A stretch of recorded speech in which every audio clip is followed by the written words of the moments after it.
Buenos días a todos y bienvenidos a este nuevo vídeo del canal del hermano David Santiago.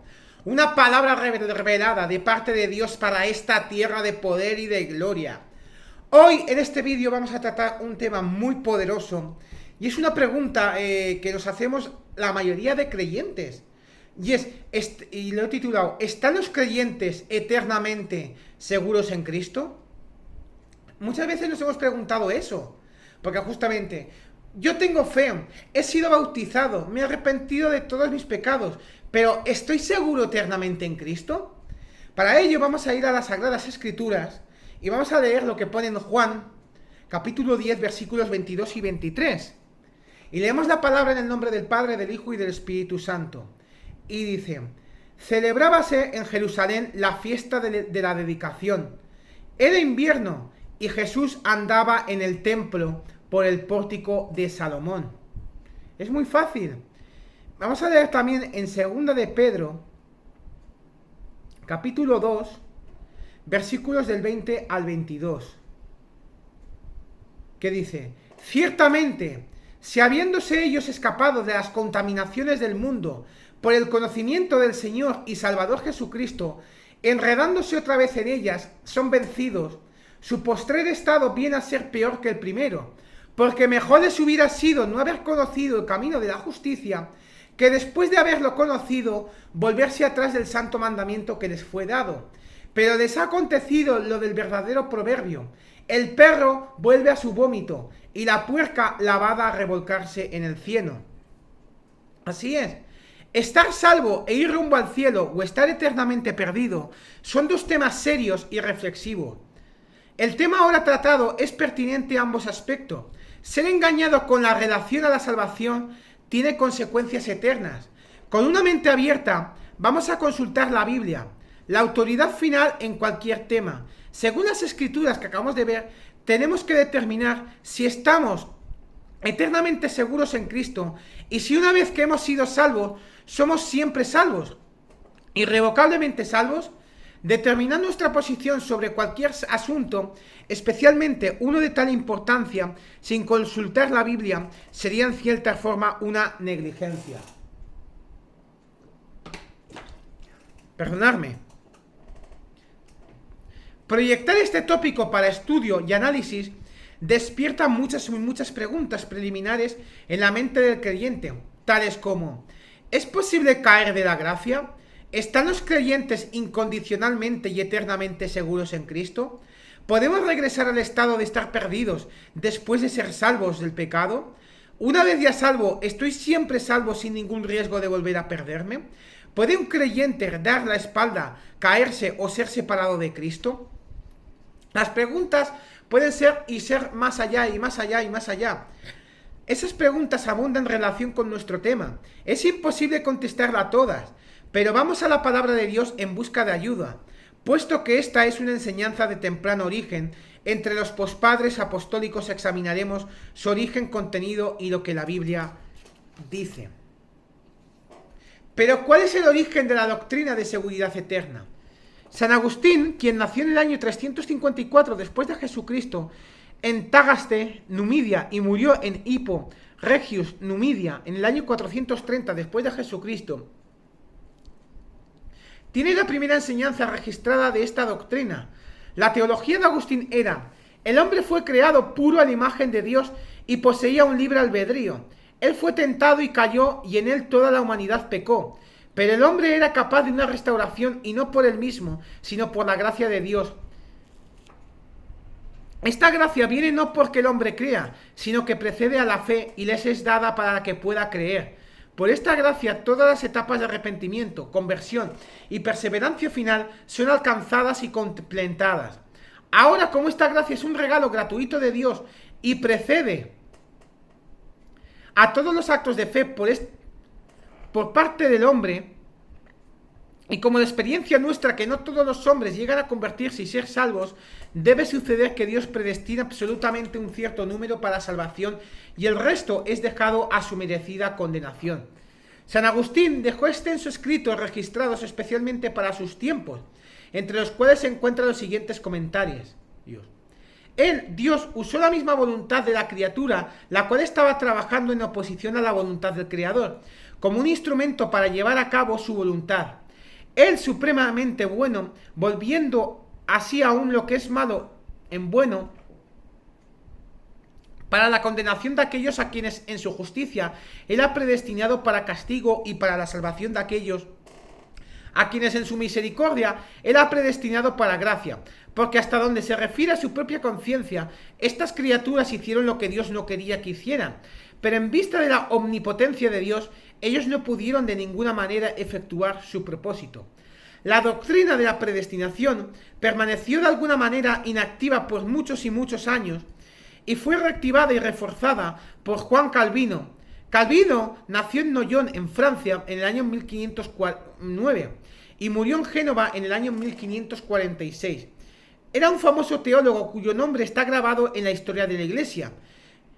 Calvino declaró: si es claro que llega a suceder que por mandato de Dios la salvación sea gratuitamente ofrecida a algunos, mientras que otros son impedidos a tener acceso a ella, de una vez brotan grandes y dificultosas preguntas, solamente explicables cuando mentes reverentes consideran como estable lo que ellos pueden sostener indicado concerniente a la elección y predestinación. Además, él declaró: nunca podremos estar claramente persuadidos como deberíamos estar que nuestra salvación fluye del pozo de la misericordia de Dios hasta que llegamos a conocer su eterna elección, la cual ilumina la gracia de Dios. Por este contraste, que Él no adapta indiscriminadamente a todos en la esperanza de salvación, pero da a algunos lo que niega a otros. Calvino se apoyó fuertemente en las enseñanzas de Agustín como una base para sus enseñanzas. Aunque fue un partidario fuerte de Agustín, cuestionó la claridad de sus enseñanzas sobre la predestinación. La curiosidad humana presenta la discusión de la predestinación, ya de alguna manera difícil por sí misma, muy confusa y aún peligrosa. Cuestionable aún en su propia mente, Calvino todavía persiste en abrazar la enseñanza de que los individuos están predestinados ya sea a la salvación o a la destrucción. Él no da lugar en ninguna manera al libre albedrío o escogencia de los hombres cuando tiene que ver con la salvación. Solo Dios ha predeterminado el destino del hombre, de acuerdo a Calvino. Llamamos predestinación al decreto eterno de Dios, por el cual Él conviene consigo mismo lo que decide que será de cada hombre, porque no todos son creados en igual condición, sino que la vida eterna está predestinada para algunos, la eterna condenación para otros. Por lo tanto, ya que el hombre ha sido creado para uno u otro de estos fines, hablamos de él como predestinado a vida o muerte. Enseñanzas como estas han sido abrazadas, revisadas y enseñadas a través de los años hasta tener una amplia aceptación aún en el siglo XXI. Abarcada en esta doctrina está el concepto de la esclavitud de la voluntad, en contra de la libertad de la voluntad de toda la humanidad. El hombre no tiene derecho a escoger, sino que está divinamente predestinado para salvación o destrucción, solamente como Dios quiera. Si esto es verdad, Cristo murió solo por unos pocos escogidos, quienes no tuvieron alternativa más que de aceptarlo. La gracia, amor y misericordia de Dios son negados al resto de la humanidad y ellos están condenados sin escogencia. Abarcado en esto está el concepto de una expiación limitada. Esto es, Cristo no murió por la humanidad y ellos están condenados sin escogencia. Abarcado en esto está el concepto de una expiación limitada. Esto es, Cristo no murió por los pecados de todos los hombres, solo por los pocos escogidos. No hay necesidad de perseverancia de los creyentes, puesto que ellos han sido provistos de gracia irresistible, sin necesidad de fe y obras. Es por lo tanto completamente imposible para ellos caer de la gracia de Dios y estar perdidos. ¿Están Calvino y San Agustín correctos en esta proyección? Vamos a seguir leyendo y vamos a leer lo que la palabra dice. Escrituras usadas para apoyar la predestinación de individuos. Muchas escrituras son usadas como una base para la enseñanza de que los individuos son predestinados a salvación o condenación. Solo unas cuantas serán usadas aquí por causa de espacio. En Juan 10, 27 al 30 dice: mis ovejas oyen mi voz y yo las conozco y me siguen, y yo les doy vida eterna y no perecerán jamás, ni nadie las arrebatará de mi mano. Mi Padre que me las dio es mayor que todos, y nadie las puede arrebatar de la mano de mi Padre. Yo y el Padre uno somos. Si leemos todo el capítulo 10 de Juan, para colocar el citado pasaje en su contexto, en este capítulo Jesús está enseñando del pastor Jesús, la oveja salva y el redil, que es la iglesia. Más adelante Jesús subraya extraños, asalariados y lobos que no cuidan del rebaño. La identidad mesiánica y la deidad de Cristo también son cuestionadas en este capítulo. Enfáticamente él declara: yo y el Padre uno somos, afirmando no solo que él es Dios, sino también afirma la fe de los judíos de que hay un solo Dios. La afirmación de Jesús de que ningún hombre puede arrebatar sus ovejas de sus manos claramente define la contradicción entre Cristo y el asalariado. Mientras que el asalariado huye, pone su vida por sus ovejas. La palabra arrebatar viene de la palabra griega arpazo, que significa coger, agarrar, arrancar, tomar por la fuerza. Permanecer en el cuidado protector de Cristo está superditado a seguir a Él. La seguridad de Cristo es condicional a cambio de nuestra obediencia a sus mandatos en la Escritura. Ni hombre ni Satanás puede arrebatarnos de la mano de Dios siempre y cuando sigamos su palabra. Rehusamos hacer esto, nos causa que seamos cortados de Cristo, lo cual es por nuestra voluntad propia. Ofrezco un pasaje más comúnmente usado para apoyar esta enseñanza. Está en Romanos 8, 35 al 39. ¿Quién nos separará del amor de Cristo? ¿Tribulación o angustia? ¿O persecución o hambre? ¿O desnudez o peligro o espada? Como está escrito: por causa de ti somos muertos todo el tiempo, somos contados como ovejas de matadero. Antes, en todas estas cosas, somos más que vencedores por medio de aquel que nos amó. Por lo cual estoy seguro de que ni la muerte, ni la vida, ni ángeles, ni principados, ni potestades, ni lo presente, ni lo porvenir, ni lo alto, ni lo profundo, ni alguna otra cosa creada, nos podrá separar del amor de Dios que es en Cristo Jesús, Señor nuestro. Una vez más, lea el capítulo entero de Romanos capítulo 8. Un creyente es declarado libre de condenación siempre y cuando ande en el Espíritu y no en la carne. El apóstol Pablo advierte en contra de creyentes de mente carnal y él los anima a ser redirigidos por el Espíritu y mortificar o hacer morir las obras de la carne para que podamos vivir. Al resaltar nuestra guerra espiritual, Pablo cuestiona qué cosas entre estas tienen el poder o la fuerza para separarnos del amor de Dios. Él declara: en todas estas cosas somos más que vencedores. Ninguna de estas cosas pueden separarnos del amor de Dios, pero ni una indicación o sugerencia es hecha de que estemos eternamente seguros o predestinados a la salvación, simplemente porque amamos a Dios. Si seguimos a Cristo de acuerdo a su palabra y rechazamos las ofertas de Satanás de separarnos del amor de Dios, entonces seremos salvos al final. Al presente, nuestra seguridad en Cristo depende totalmente de nuestra obediencia a la palabra de Dios. Vamos a estudiar ahora la estructura del Nuevo Testamento. La palabra de Dios está estructurada teniendo en mente al hombre en lo que concierne a su salvación. El Nuevo Testamento está compuesto por 27 libros. 4 son evangelios registrando el nacimiento, vida, muerte, sepultura y resurrección de nuestro Señor. Los Hechos de los Apóstoles pregonan la formación de la Iglesia y su propagación a través del mundo conocido en aquel entonces. 21 epístolas, que son cartas, son dirigidas al creyente santo y salvo, o cualquier término que usted emplea. Dios está interesado en que retengamos lo que Él nos ha dado en el libro de los Hechos. La conducta cristiana, manera de vivir, modas de vivir, códigos para la vida, etc. son tratados para el cristiano. Estos libros serían materiales desperdiciados si los creyentes de estas iglesias estuvieran irrevocablemente seguros en Cristo. El Apocalipsis, que es el libro final, contiene eventos futuros como su mayor énfasis. Estructuralmente, la palabra de Dios demanda que demos a nuestra salvación diligencia, no sea que caigamos de la gracia de Dios o seamos privados de su gloria. Hay muchas escrituras que expresan condición. Permanecer en Cristo es una situación condicional. Apropiarnos para nosotros mismos de las verdades y mandatos de Dios nos asegura una relación continua con Cristo. Las condiciones bíblicas que no son cumplidas y son ignoradas automáticamente nos excluyen de una relación de pacto con Cristo. Ninguna de estas impiden el arrepentimiento y el regreso a Dios cuando fallamos. Las contempladas aquí son las habituales transgresiones de la palabra de Dios, deliberadas, continuas y las no reconocidas o confesadas en arrepentimiento. Hay 1522 sís en la Escritura que expresan condición. Solo unos cuantos de estos 1522 versículos disponibles son dados a continuación a fin de que resaltar la verdad de que la responsabilidad individual es una parte para obtener las promesas de Dios y la vida eterna al final. Por lo cual, hermanos, tanto más procurad hacer firme vuestra vocación y elección, porque haciendo estas cosas no caeréis jamás.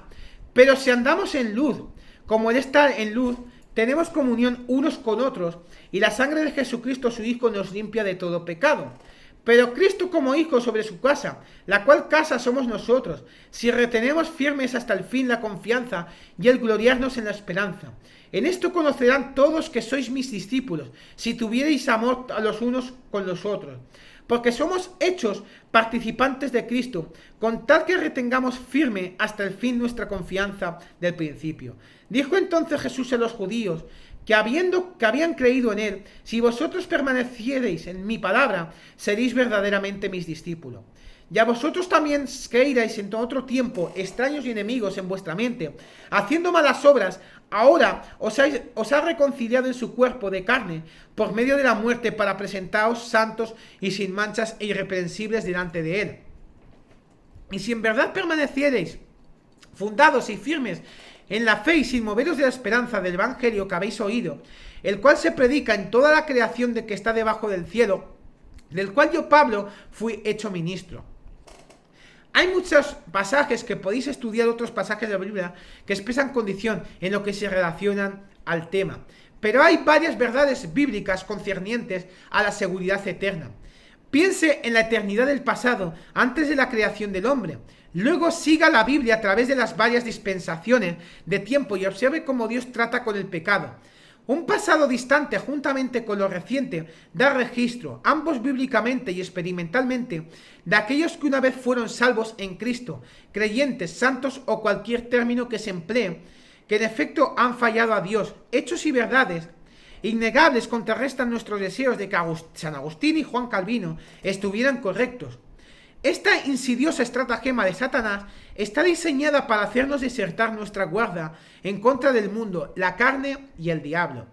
Hacerlos nos enredaría rápidamente otra vez en las mismas trampas y contaminación de las que Cristo nos liberó.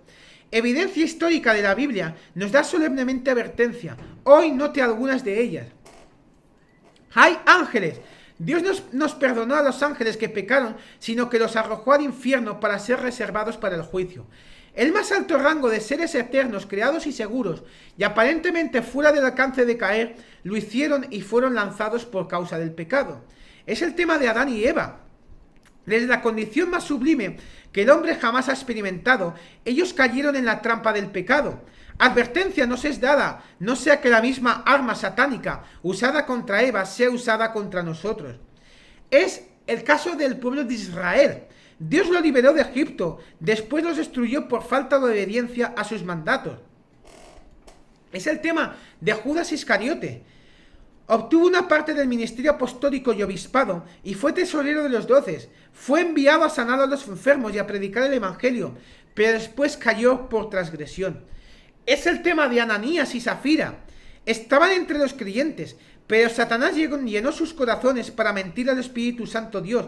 ¿Podría ser posible que fueran salvos cuando Dios ya había decretado el destino de los mentirosos? Es el tema de Himeneo y Fileto. Aparentemente ellos estuvieron una vez en la verdad, puesto que se desviaron de ello. Es el tema de Efeso y la Odisea. Estaban en peligro de que su candelero fuera removido, a menos de que se arrepintieran. Si el juicio de Dios estuviera en contra de una congregación, ¿qué de un individuo? Son 7 ejemplos gráficos de la palabra de Dios, sirven para advertirnos, no sea que caigamos de la gracia de Dios. Cuán importante es retener una fuerte relación bíblica con nuestro Señor. Hay varias advertencias concernientes al fracaso espiritual. 3 palabras griegas originales usadas en la Biblia son traducidas a nuestra palabra fallar. Vamos a estudiar las escrituras empleando estos términos griegos para aclaración sobre el tema. Recuerde que estamos considerando el hecho de poder o no caer de la gracia una vez que estamos en ella. Es el tema de la palabra pipto, que significa tirar fuera, ser alejado del curso de una persona, perder, llegar a ser ineficiente, ser echado, fallar o no tener resultado. Es la palabra también empipto, significa caer sobre, ser atrapado, por ser abrumado, por caer entre. Y es la palabra peptayo, que significa tropezar, errar, pecar, fallar a la salvación, ofender, desliz. Estas palabras son tomadas y aplicadas a las siguientes escrituras. Por causa de espacio, solo unas cuantas referencias serán dadas aquí, pero busca otras a través del estudio. Pablo nos instruye en cómo manejar la situación de un hermano sorprendido en una falta. Los obispos son advertidos acerca de caer en la condenación y trampa del diablo. Cuando pensamos estar firmes, somos advertidos a hacer caso, no sea que caigamos. Y antes del quebrantamiento es la soberbia, y antes de la caída la altivez de espíritu. Advertencias son dadas a aquellos que una vez fueron iluminados, probaron del don celestial, fueron hechos partícipes del Espíritu Santo, saborearon la buena palabra de Dios y probaron los poderes del mundo venidero. Si no es posible caer, ¿por qué tales advertencias? Aquellos que blasfeman, que hablan en contra del Espíritu Santo, no pueden ser perdonados. ¿Puede uno que fue antes creyente cometer estos pecados? Yo concluyo que todo esto es posible. Pedro, el hombre con las llaves del reino de los cielos, nos advierte a quienes hemos escapado de las contaminaciones del mundo. Para nosotros llegar a enredarnos otra vez nos ocasionará llegar a estar peor de lo que estuvimos antes de haber sido salvos. Hubiera sido mejor nunca haber conocido el camino de la verdad que después de haberlo conocido volverse atrás de él.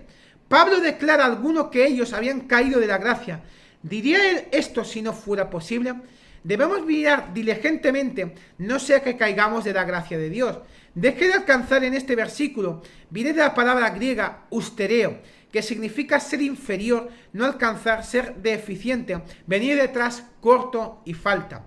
Jesús oró por Pedro que su fe no fallará. Fallar en este verso viene de la palabra griega pepto, que significa caer, fallar y caer al suelo. Debemos tener cuidado, no sea que seamos arrastrados por el error de los inicuos y caigamos de nuestra firmeza. Pedro también nos dio una lista de cosas que debemos hacer para añadir a nuestra fe. Si obedecemos, nunca caeremos. Gracias a Dios no tenemos que caer. Podemos ser exitosos espiritualmente. Estudie la semilla que cayó en camino pedregoso y entre espinos. Pero estos dos obedecieron y encontraron a Dios, pero no duraron mucho o no resistieron hasta el fin. Esto pasa y puede suceder hoy. Dios puede borrar nuestros nombres del libro de la vida. Tiene que haber estado allí una vez para que sea borrado. Pablo nos dice que en los últimos días algunos se apartarán de la fe. Seguramente estuvieron una vez en la fe, puesto que se apartaron de ella. De nuevo son dadas advertencias a los creyentes, no sea que pisoteen la sangre del Hijo de Dios e hicieren afrenta al Espíritu de gracia. Cuán fuertemente somos advertidos a no volvernos atrás de las cosas de Dios, de donde Dios nos ha sacado. No encuentro ninguna seguridad en pensar que estoy eternamente seguro en Cristo a la luz de todas estas advertencias. Con toda honestidad del mundo, temo no sea que caiga, que seamos suficientemente advertidos con los versos presentados en este vídeo. Junto con lo anterior, hay muchas otras cosas, hay muchos otros peligros de enseñar seguridad eterna en Cristo. Fácilmente veo muchos peligros envueltos en las enseñanzas de la doctrina de seguridad eterna del creyente. La más grande objeción es que no es una enseñanza bíblica. Las siguientes 10 cosas, juntamente con otras, serán destructivas a los creyentes si a ellos se les enseña seguridad eterna en Cristo. Remueve el temor de Dios de la vida del creyente. Destruye el deseo de ayunar y orar. Promueve la mundanalidad y el pecado entre los creyentes. Paraliza la fidelidad a los servicios y actividades de la iglesia. Retrasa la consagración y dedicación fuerte a Dios. Desanima a pagar los diezmos, ofrendas y ayudar a los necesitados. Niega la posibilidad de que Satanás nos ataque. Fomenta la separación, vida inmoral y el divorcio. Considera las ordenanzas de la Iglesia, medidas de conducta, reglas, regulaciones y las 21 epístolas sin utilidad e indignas de nuestra atención y adherencia. Crea un falso sentido de seguridad espiritual, causando negligencia en cada aspecto de nuestro servicio a Dios, cuando las Escrituras nos advierten a ser dados a la oración y cuidadosos. Hay muchas verdades concluyentes, pero mi observación y a través del estudio de la Biblia, que llevo más de 10 años estudiando la Biblia, tengo que concluir y afirmar inequívocamente que las siguientes verdades son aplicables a nosotros en nuestro día presente. La predestinación es una verdad y enseñanza bíblica. Sin embargo, no hay validez para la idea de que los individuos son predestinados por Dios, ya sea para ser salvos o estar perdidos. Dios tiene una presciencia de esto, pero no ha decretado o predestinado tal. Ningún creyente está eternamente seguro en Cristo. Todos los creyentes están sujetos a fallar y deben diligentemente luchar por obtener vida eterna al final. La palabra de Dios nos enseña sobre la esclavitud de la voluntad del hombre, sino que el hombre es un agente moral libre para escoger o rechazar la salvación y luego denunciar a Cristo después de haberlo aceptado a él. Aunque somos salvos por gracia, guardados por gracia y presentados sin mancha ante el trono de su presencia, por gracia aún en esta vida podemos fallar y caer de la gracia de Dios. Perfección impecable, como se usa en nuestro lenguaje, nos es enseñada en la Biblia. Los creyentes que son vencidos por el pecado, por su concupiscencia y tentación, pueden arrepentirse y ser restaurados al favor de Dios a través de la defensa de Jesucristo. Los creyentes que continúen en pecado sin arrepentimiento y obediencia a la Escritura dentro de lo humanamente posible y lo que sus habilidades permitan, están caídos de la gracia y estarán perdidos. La expiación de Cristo fue ilimitada, fue por los pecados de todo el mundo, fue por toda la humanidad y no está limitada en alcanzar a unos cuantos predestinados. Dios da suficientemente gracia a cada santo para mantener victoria sobre el pecado y Satanás, pero la perseverancia del creyente es absolutamente esencial. El llamado de Dios a la salvación y a su gracia son resistentes para cualquier individuo. Dios nos hace que el supuesto predestinado responda a su llamado. Usted es un agente moral libre de escoger servir a Dios o rechazar servirle. Jesucristo murió por todos nosotros. Él nos ha dado todas las cosas que pertenecen a la vida y la santidad. Podemos vivir sobria, recta y piadosamente en este mundo presente. No es su voluntad que ninguno perezca, sino que todos procedan al arrepentimiento. Nadie tiene mayor amor que este. El plan de redención de Dios a través del Calvario es sin paralelo. No queda ningún sacrificio por los pecados. Lo que la sangre de los toros y machos cabríos no pudo hacer por los siglos de tiempo, Cristo lo hizo en un sacrificio una vez y para siempre, y para todos nosotros. Descuidar tan grande salvación cierra toda puerta de escape. Obedecerla trae las bendiciones del cielo sobre usted aquí y abre las puertas del cielo en la eternidad. A pesar de los débiles, frágiles, pecadores y atados por el infierno que estábamos cuando Él nos encontró, ahora, a través del poder de su Espíritu, podemos ser victoriosos sobre el pecado y Satanás. Pero podemos caer, pero gracias a Dios no tenemos que caer. Su gracia es suficiente. Y voy a terminar con un versículo bíblico que está en Judas capítulo 1, versículos 24 y 25, que dice: ya que aquel que es poderoso para guardaros sin caída y presentaros sin mancha delante de su gloria, con gran alegría, al único y sabio Dios nuestro Salvador, sea gloria y majestad, imperio y potencia, ahora y por todos los siglos de los siglos. Amén. No olvidéis dejar vuestros comentarios, vuestros me gustas acerca de este vídeo. Y no olvidéis de suscribiros a este canal del hermano David Santiago. Una palabra relevada de parte de Dios para esta tierra de España. Y declaramos España tierra bendita, España tierra de Dios. Y sea la nación donde os estéis viendo, a través de los diferentes medios de comunicación, Dios declara una palabra de bendición para esa tierra que nos estéis viendo. Y no olvidéis dejar bien vuestros comentarios, vuestras preguntas, que tengáis en vuestra alma, en vuestras mentes, en vuestros corazones, acerca de otros temas, y nosotros os contestaremos siempre con tema bíblico en el nombre de Jesús. Que la paz, el gozo y la misericordia de Dios os acompañen todos los días de vuestra vida, y en la casa de Jehová moraremos por largos días. En Dios haremos proezas, y Él hollará a vuestros enemigos. En el nombre del Padre, del Hijo y del Espíritu Santo declaramos bendición para vuestras vidas. Hay victoria siempre y para siempre. ¡Bendiciones!